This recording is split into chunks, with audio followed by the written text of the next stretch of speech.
Greetings,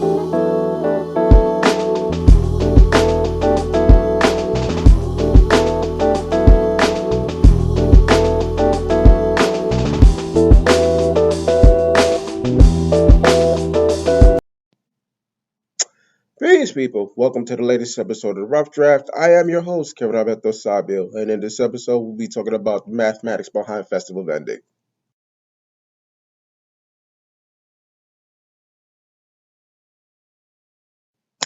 Thank you for tuning into this latest episode of the Rough Draft. We are now in the month of September, so in the month of September, you have the autumnal equinox, so happy fall season to everybody that's out there.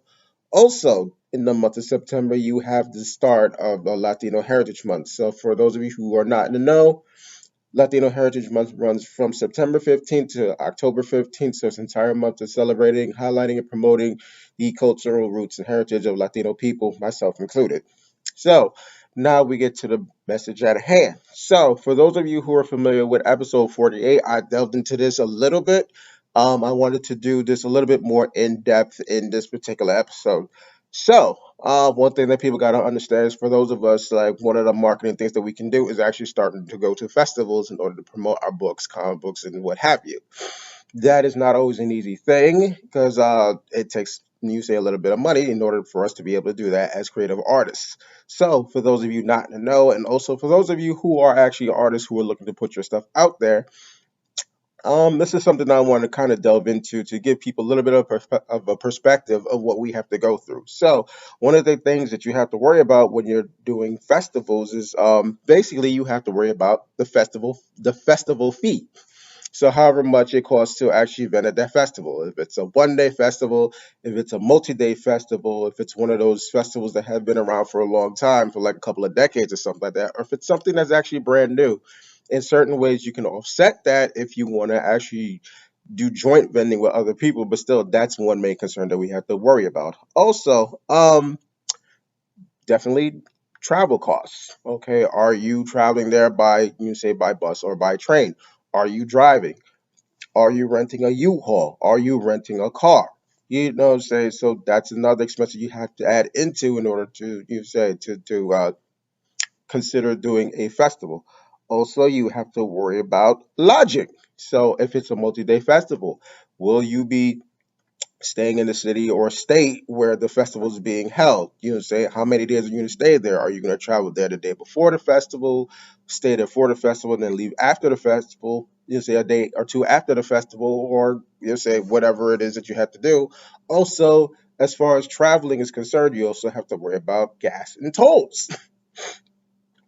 Another concern that you have to worry about as far as the expenses of vending, food. Will you be buying food that's at the event that you're going to be vending at? Are you going to be bringing your own?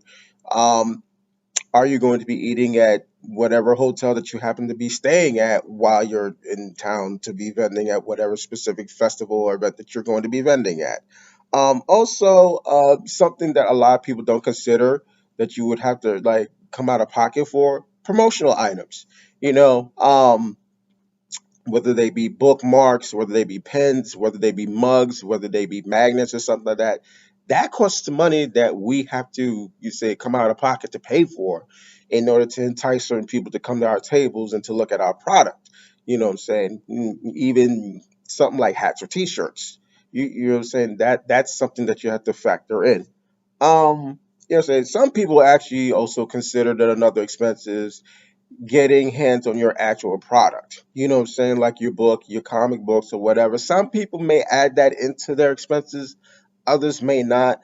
I still think that that's something that you should include because, again, for people to understand the perspective of what we go through as far as having to vend at particular festivals, that's not an easy expense for us to deal with. And everything basically actually comes out of pocket. You know what I'm saying? And also, one final note I would probably say is if you don't do those digital money transfer things like Cash App or whatever that you use, you say Cash App, Venmo, whatever, having petty cash on hand.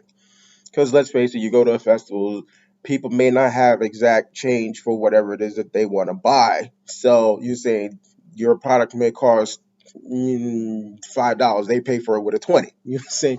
You're gonna need a couple of fives or something like that to pay them back. So those are all the types of expenses that we have to deal with as far as actually going out to an event and vending at it, whether it's a convention, a book fair, you say a literary festival, a conference, or whatever. I mean, this is not an easy life that we live. There's a lot of say expenses that we have to deal with that a lot of people don't see. So when we go out there and talk about kind of lack of support, that's part of the issue that we have to deal with. You know what I'm saying? I think there needs to be a proper understanding from the fans' perspective, but from the outsiders looking in, as far as like what we as creators deal with when we decide to use the festival circuit as a way to like promote our work and get out on the road and kind of say go on tour, for lack of a better lack of a better term. So thank you very much for tuning into this latest episode of the Rough Draft. I'm sorry. If you would like a copy of any of my books, they are available in paperback format, and you know the outlets where you need to go to get them. Author House, Outskirts Press, Create Space, Amazon.com, Barnes and Nobles, and Books a Million. I also believe they're also available on bookshop.org. My books are also available in ebook format. You know where you need to go to get those.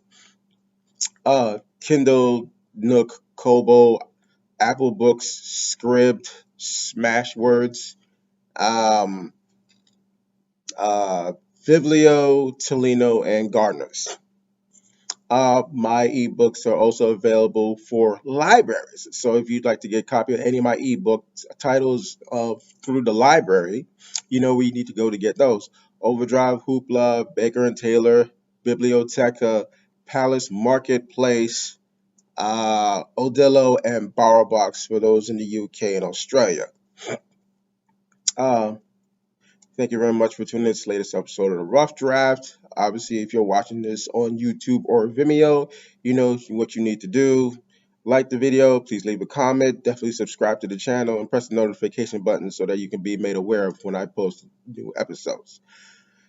Thank you very much for tuning in to this latest episode of the Rough Draft. You know how I always end this. Keep the fist raised. I'm always on my literary grind, and I'll catch all of you soon. Thank you for tuning in to this latest episode. Hope to see you in the next one, and I'll talk to y'all soon. Peace.